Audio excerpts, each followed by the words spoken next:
जय माता दी पंडित जी, क्या नाम है आपका? जय माता दी। मैं पंडित नरेंद्र कुमार मिश्रा, ज्योतिष वास्तु विशेषज्ञ, श्री ज्वालाजी ज्योतिष वास्तु अनुसंधान संस्थान का संस्थापक हूँ।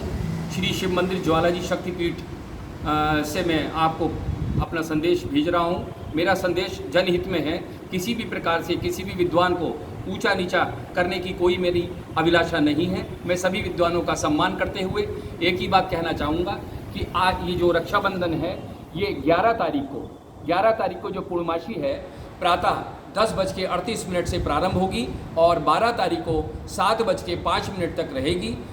श्रावण नक्षत्र जो है वो 11 तारीख को ही है और 12 तारीख को जो है धनिष्ठा नक्षत्र है, जिसमें पड़वा दूज युक्त हो जाएगा। इसीलिए जो है आप रक्षाबंधन मनाने के लिए श्रेष्ठ समय जो है 11 तारीख को 10:38 के बाद आप शाम को 5 बजे तक विधि विधान से इस रक्षाबंधन को मना सकते हैं।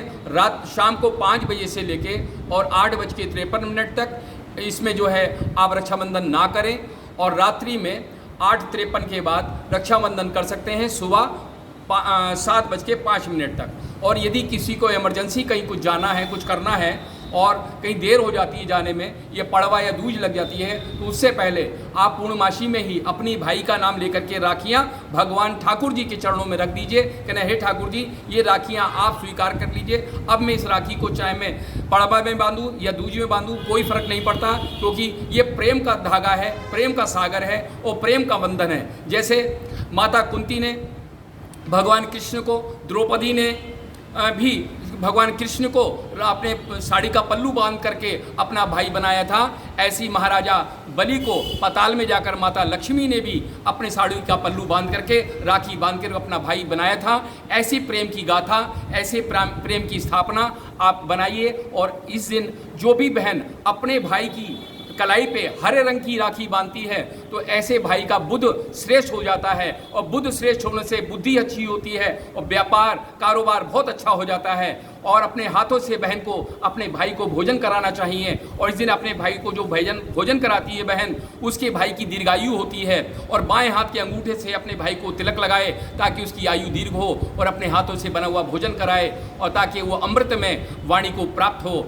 और इसी प्रकार से बंधन, ये प्रेम का सागर का बंधन है। आपस में एक दूसरे को उपहार और प्रेम की भेंट दें और ऐसे ही इस त्यौहार को मनाएं। मैं सभी से जो ये कामना करता हूँ, भ्रम की स्थिति निकाल दीजिए, क्योंकि नाना प्रकार के मुहूर्तों में ही हर कार्य किया जाता है।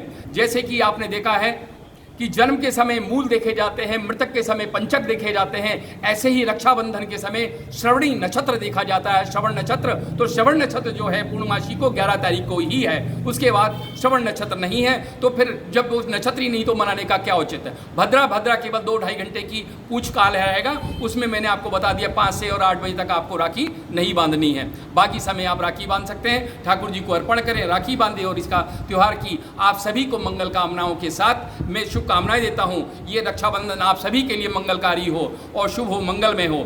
और जैसे भाव से आप राखी बांधेंगे, वही भाव सामने से प्रकट होता है कि प्रेम का भाव रख के बांधिए। प्रेम में कोई छल कपट द्वेष नहीं होता और प्रेम के भगवान जो हैं साक्षी होते हैं। इसलिए ठाकुर जी को हमने बीच में रख दिया है। बोल श्याम बिहारी लाल की जय। बहुत बहुत धन्यवाद पंडित जी, बहुत महत्वपूर्ण जानकारी आपने सभी को दी, इसके लिए आपका बहुत बहुत आभार। जय माता दी। जय माता दी।